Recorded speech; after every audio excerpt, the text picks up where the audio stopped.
All right, welcome back, guys. We are here for our first game of the Kier versus Gumiho series. Going to take place on Romanticized, so let's go ahead and get this started.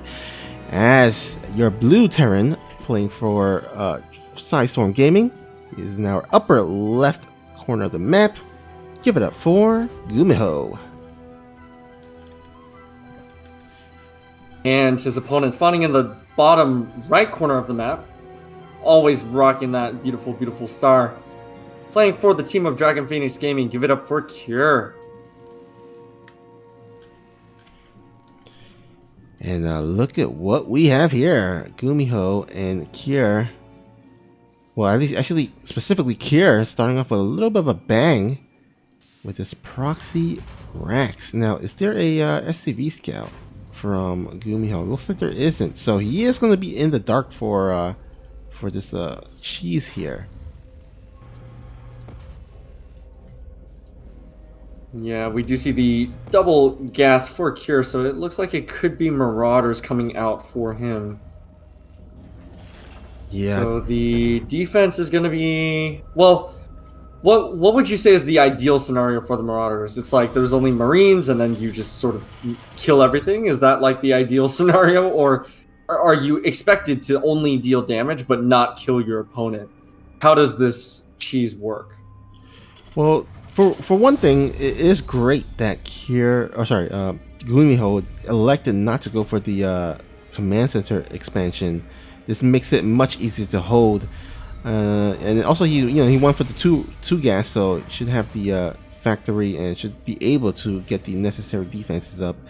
But as for Kier on his side, I think he should be content with just getting the supply depot. Assuming actually the bunker going down the low ground. Oh boy. Actually he opened up with a Reaper too, so this is a little bit unfortunate for Gumiho. He's gonna have immediately, yeah, we see quite a few SCVs being pulled off the line. Actually pretty decent SCV micro, making sure that the Marauder cannot get back to the barracks, and also dealing pretty significant amounts of damage, making sure that that first Marauder does in fact go down. So a third Marauder is going to be started up on the frontline barracks, and concussive shells is finished. So I've never seen this before. 2 Reapers and a Marine against a Marauder. Which one wins? I'm a little surprised though about Gumiho follow-up. He's elected to go for Hellions. I would imagine he would have gone for the Widowmine, because Hellions doesn't really do too much damage against Marauders, but he does feel comfortable enough with the remaining 2 Reapers and the additional Marine reinforcements to defend against this, and he is correct. He is going to be able to clean this up. Wow, all in all, I'd say that's a very clean defense for one that was blind, right? Because I don't think that Gumiho had any indication that there was going to be a proxy Rax with quick concussive shells, and yet he still held on quite well, only losing a couple of SCVs, but at the same time, I do guess Kier does have that natural command center, which is a little bit quicker than his opponents, but still, all in all, I'd say that that could have gone a little bit worse, and that, he could have lost more SCVs or something more drastic along those lines. Yeah, for sure. I mean, sometimes, not being able to scout this build can sometimes snowball, especially if there is a kind of a second Rax behind it. But luckily there was only 1 Rax, and again, he did elect to go for the 1 base and 2 gas opening instead of going for the quick command center, where would have left him a lot more vulnerable, and these Marauders could have gotten a lot more damage done. But all in all, well defended there by Gumiho, and both players will go ahead and proceed into this mid game or so. Actually kind of surprised that that barracks got out alive. we can see that it's on the border of getting into the burning phase, but doesn't look like it's going to burn down just yet. So Kier will keep it around just for additional scouting purposes. But now with that Cyclone out and about, actually both players having Cyclones out and about, actually it kind of looks as though Kier for a second was going to go for a mech type of build. We do see a second Cyclone being queued up, as well as the couple of Hellions in front and the tank in the back. but I don't think that's going to be the case. Kier is just going to be continuing to take advantage of his economic lead, making sure that he gets the third command center up and running in his main, and this is quite a solid lead for our red Terran as opposed to the blue, I would say. Yeah, I mean, he does have the extra workers for sure. But you know, in the TVZ, it can be so chaotic. Very much like the early game of ZVZ. A lot of things can change in the just based off of a single fight. So even though the supplies for one Terran player can be, you know, decently ahead, it can like change in the blink of an eye just because it's so volatile during those engagements, especially when it is involving a lot of Marines. Yeah, definitely. That's a good point. If you look away from your Marines for even a split second, all of a sudden a couple of good tank hits and your army is just gone. So hopefully Gumiho is going to be able to get himself set up in a good position. Now, this third command center is highly vulnerable, and it looks like Kier immediately is going to pull all of his tanks up onto the high ground. Actually also pulling those SCVs immediately, so taking care of the Marines quite quickly. 7 SCVs have gone down, and the third base is under attack. Now, I don't know if that was worth it for either player, really. Now, this Cyclone in the backline for the blue is dealing quite a significant amount of damage, but the rest of the blue army will be cleaned up eventually.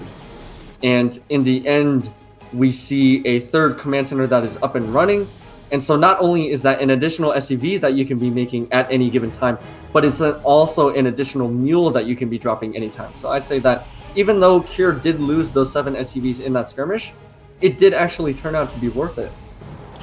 Yeah, well, the resource loss tab does reflect that. It does show that Kier did get a better trade overall in the end. And so, yeah, I agree. I think Kier should be happy with that.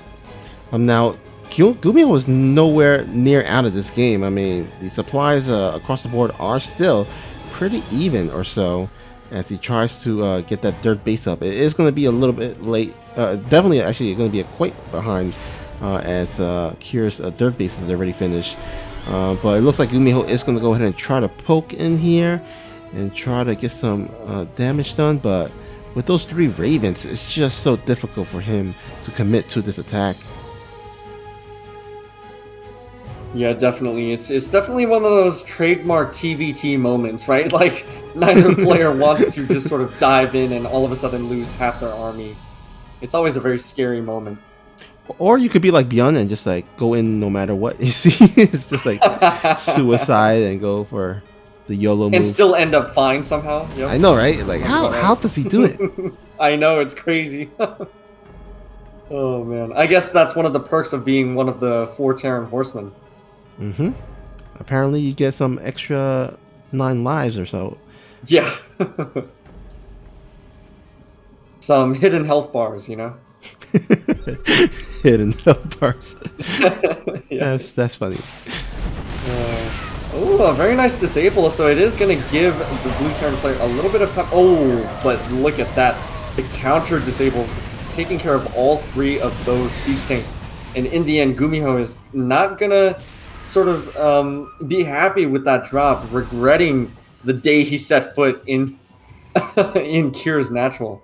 That was excellent. I honestly thought that Gumiho had that for a second, and then Kier showed up with more Ravens and was like, nope, you thought you saw disables, I'm going to show you what disables really mean. That kind of hurt. Yeah, that's the kind of the advantage of having those extra Ravens, and gives them some additional spells such as those interference matrices, and yeah, looks like Kier will take a supply lead overall, and gonna go ahead and push on forward. And what does Gumiho have? Only 1 tank? Ooh.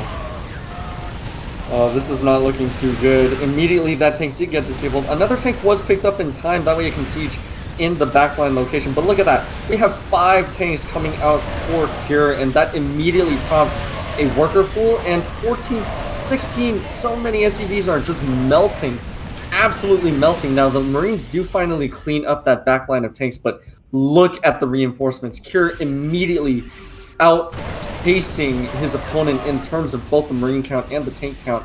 So while he has stabilized at the cost of 16 SCVs, this is definitely not sustainable. I think we're about to see the beginning of the end, as it doesn't look like Gumiho is going to be able to sustain a solid enough defense. Yeah, I think you're right. I mean, Gumiho is going to have to play a little bit of catch up from this point on. And Kier already has his 4th base, establishing at this I guess right side or so, in the middle, and really nothing Gumiho can do, and no 4th base on the way for Gumiho in sight as well. And Kier can pretty much play this out like kind of slowly, kind of just play with your food a little bit. Well, it looks like that is definitely his goal. He is not pushing forward with these Marines, just sort of baiting Gumiho out. Now, Gumiho, props to him for using this single medevac as a scouting tool, as he has been doing. Just sort of keeping tabs on Kier's army, because in the end, that is the most important thing. It is only with this method that he's able to make sure that he is on top of things. But this siege was so late, and that is the advantage of the numbers, right? You just see too many Marines for the Red Terran player, and Gumiho is overwhelmed. Kier takes game number 1. Alright, so a TBT matchup here on Lightshade. Now, Kier, I'm not sure if you know, but he does have a little bit of a reputation going on of being like kind of an online king. It's like he's gone, like whenever he plays online on these events, somehow, some way, it seems like he turns into Super Saiyan mode, and especially in the ESL Open Cups, he's been winning a lot of them on the weekly basis. I think one of them he won like 2 of the regions, almost won the 3rd. Now no player has ever won all 3 regions, the Korean, the EU, and the NA Open Cups in one single week. But Kier was quite close to it. Interesting. That'd be pretty cool to see, you know, so far into the history of StarCraft 2, and, you know, we might still see another first. That'd be pretty cool. Yeah, for sure. And it's really quite difficult, because not only do you have to be on points and on top of your game, but you got to deal with the lag, the ping issues, right? Because right. Yeah. Because, you know, from one region to the other, I mean, KR to EU is quite the load of ping to play with, so very difficult to win all 3. Someone asking in the Twitch chat, where is the Trap Zoun game? Well, unfortunately, Trap did not show up, so we did give Zoun the walkover win for that first series, unfortunately. Hopefully, Trap does come online very soon, but if he doesn't, then it seems like we will have to give another walkover to his next opponent. So already in the first few minutes of the game, we did see a slight deviation in openers. Gumiho favoring that double gas opener, and then of course his opponent Kier struggling just a little bit to defend against these 2 Reapers up in his main, having to pull up some workers off the line. Hellion pops out just in time. Oh, okay, so we do see both Reapers actually going down, so I would say that's a pretty decent trade, right? We saw, I think it was 1 SCV and 1 Reaper going down for those 2 Reapers. Yep, that's correct. So, you know, not kind of almost even trade, although losing 2 Reapers means that Gumiho won't be able to quite put on the pressure as hard. He does have a little random Cyclone out and about, kind of just wandering around, trying to poke in here. Also gonna see a medevac. Now, what do you make of this 3rd gas down at the natural for Gumiho? That, I feel like that's, I mean, there's got to be something special going on here. Oh, well, we do know Gumiho has been known to be very strong in his mech play. And with that 3rd gas, I am smelling some mech play on the way. Currently, no 2nd and 3rd barracks to research stim or combat shield. But if you go in mech, why would you need to go for stim and combat shield or concussive shells, right? So I am very much expecting Gumiho to, Kier to go throw down the, oh, actually, never mind. I mixed the 2 players up. Forget entirely what I said. No, you're good.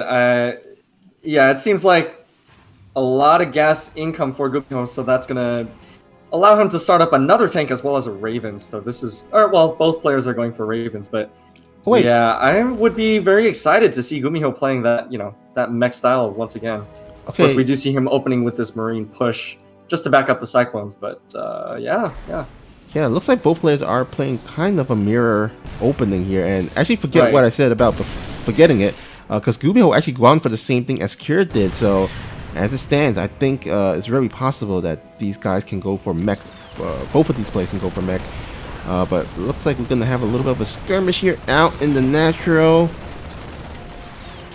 At the same time, across on Gumiho's side of the map, he actually lost 11 SCVs to Cure's 6, trying to defend against the Hellion drop and losing a lot of SCVs. So now it's up to Gumiho to try to deal as much damage as possible, but that tank is very vulnerable to the Raven and to the Marine, so it's gonna go ahead and get taken care of. But Gumiho does get on out of there with 4 Marines and a Cyclone loaded up in the medevac. So overall, that was an interesting sort of skirmish on both sides. But taking a look at the units tab, yeah, it's pretty clear that Cure is quite ahead in terms of the SCV count.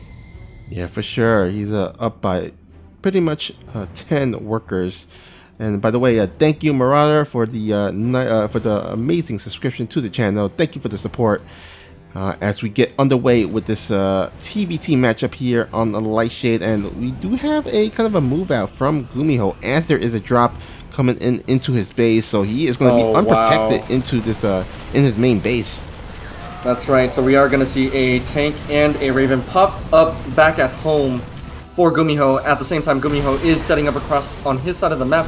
Oh, that tank from Cure is going to be able to get within range, but it will be taken out by the Raven. Oh man, this is such an interesting matchup. I don't think I've ever seen something this specific, you know? Yeah, well, looks like might actually have a little bit of a cleanup. Actually, you know what? Looks like Gumiho is kind of abandoning here at the natural. Gonna leave one tank. Does go down. Now this is a drop here, still ongoing into the base of Gumiho. So annoying to deal with.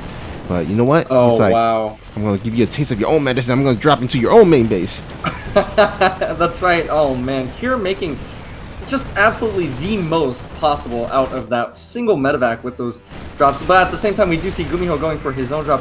Those Marines, oh my gosh, they are eating those tank shots. And that medevac, none of those Marines are going to make it out alive. But that medevac does live to tell the tale, taking down 11 SCVs with it. Wow, so far this game has just been an absolute slugfest. But when we look at the units tab, again, Gumiho still finds himself behind by, yet again, 10 workers. So I am not too sure if Gumiho would be happy about this position that he's in right now. Yeah, I mean, not only is down in the worker, but his command center, his third command center is late. Cure's already kind of gonna go ahead and land that while Gumiho is still building it. It's 75% done, so not too far behind. But yeah, Gumiho is going to be a little bit behind here on the economic side as we bring up the income graph. As you can see, pretty much all red. At the same time, Gumiho's engineering bays are just about to finish, whereas Cure has already started +1 attack for Bio. Now we do see a skirmish in the middle of the map. We do see a lot of tanks and Vikings coming out. Will they be enough to deal with what Gumiho has? And it looks like it will be. GG is called. Cure takes game number 2. Alright, well, let's get this started here. Spawning at the bottom left. He's our blue Terran player. Possibly looking for some cheese. It is Gumiho. And his opponent spawning in the top right corner of the map, playing for the team of Dragon Phoenix Gaming. He is on match point. Give it up for Cure.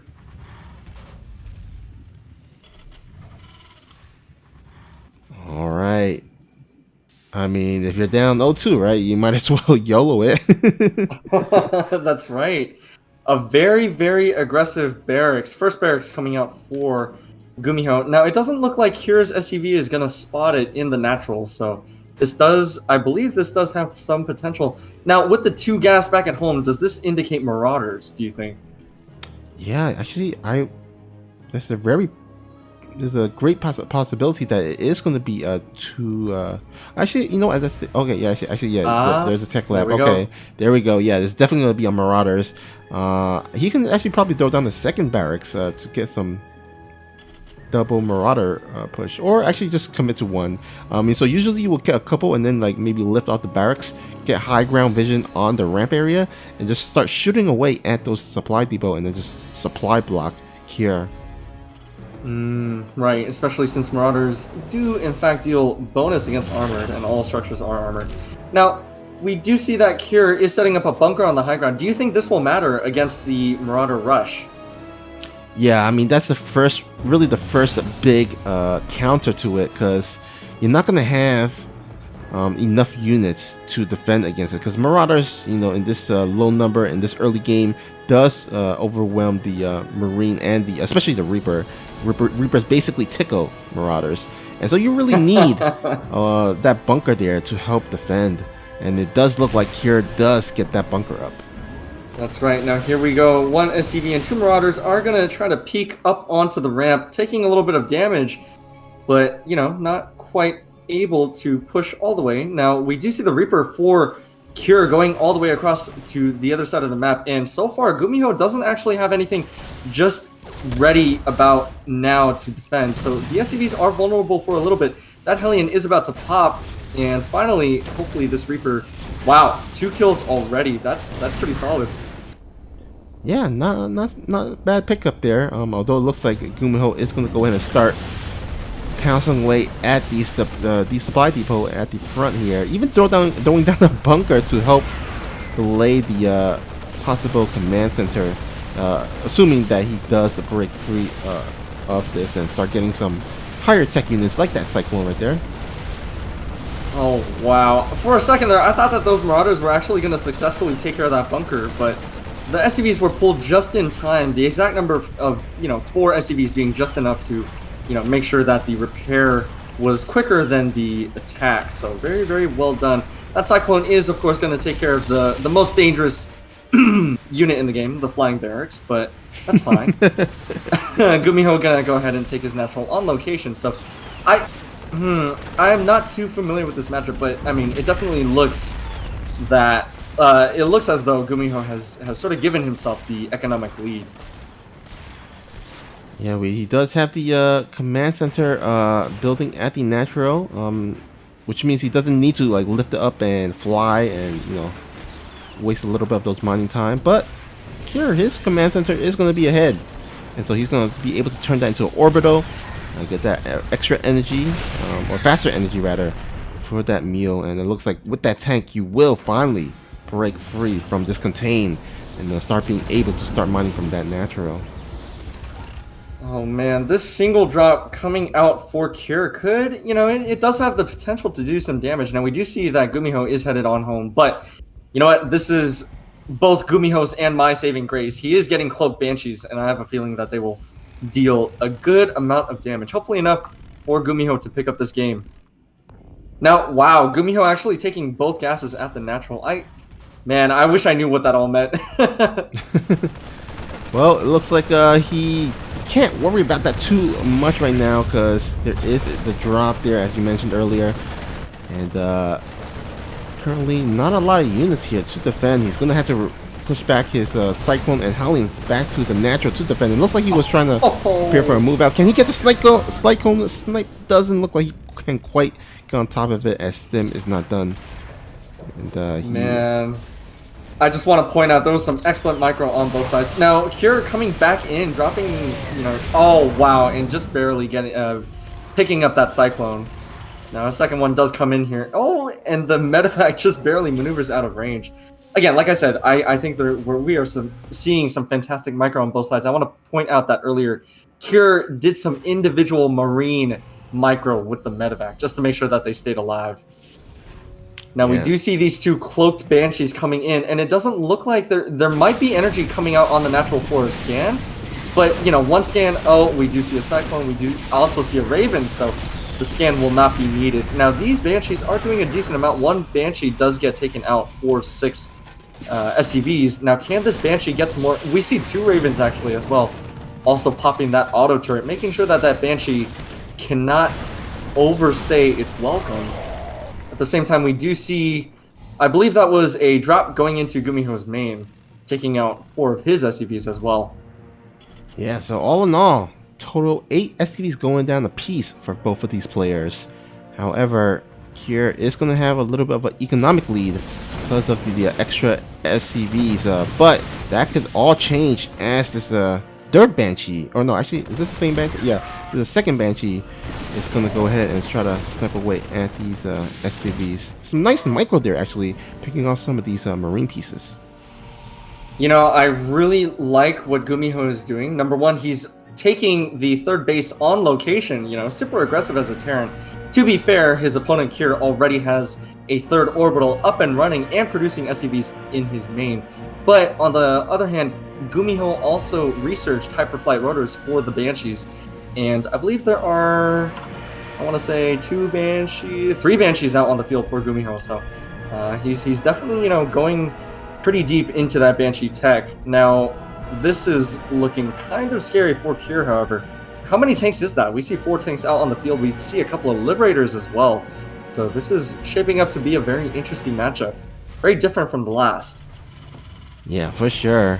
You see, well, already we do see, like, you know, one player's going full on mech, while the other one is starting to transition into more of a tank marine kind of army composition, getting that combat shield.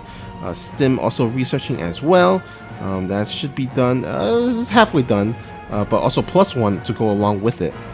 And, here we go. A little bit of a Cyclone harass here out in the front. Oh, nice. Wow, look at that Cyclone micro taking care of yet another one of Kier's units. That Cyclone just barely not able to get out of the way. And these 3 Banshees coming in from the side, they will be spotted by the Ravens, but they are actually fast enough to pick off one of those tanks. And like I said, in the hands of a Micro Master, speed Banshees are fantastic. Man, I often underestimate how much health they actually have, and then they end up dealing more damage than I thought they could to me, and it just makes me sad. But, you know, we also see these Liberators coming out for Kier on the side of Gumiho, so this is quite harass heavy, I would say, in this sort of mid-game phase. Yeah, one person electing to go more Banshee to harass, while the other one going for more of a Liberator type of harassment. And yeah, both sides dealing some nice damage and also receiving some heavy losses in terms of the worker count. But they do at least start to establish their third base, so hopefully they can get their economy back up and running, and then possibly move out across the map and get a nice engagement. That's right. Now we do see Gumiho coming back with the Banshees, you know, just making sure that they're all repaired up. And that is one of the benefits of Terran units. Mechanical units, that is. If you keep them alive, then you can just send them home and get them repaired. But will it be enough for Kier's push? Now, the Scouting Hellion does spot it, and thankfully for Gumiho, he is able to set up his tanks and, you know, get his mech in position before the push comes. But now we do see a lot of bio taking a lot of hits, but the Ravens coming in with the auto turrets and the disables, so those Marines are going to have free reign over the low ground just for a little bit. Kier's tanks setting up very aggressively on the low ground, but yeah, I don't think that our blue Terran has enough to sustain. And Kier takes game number 3, sweeping his opponent.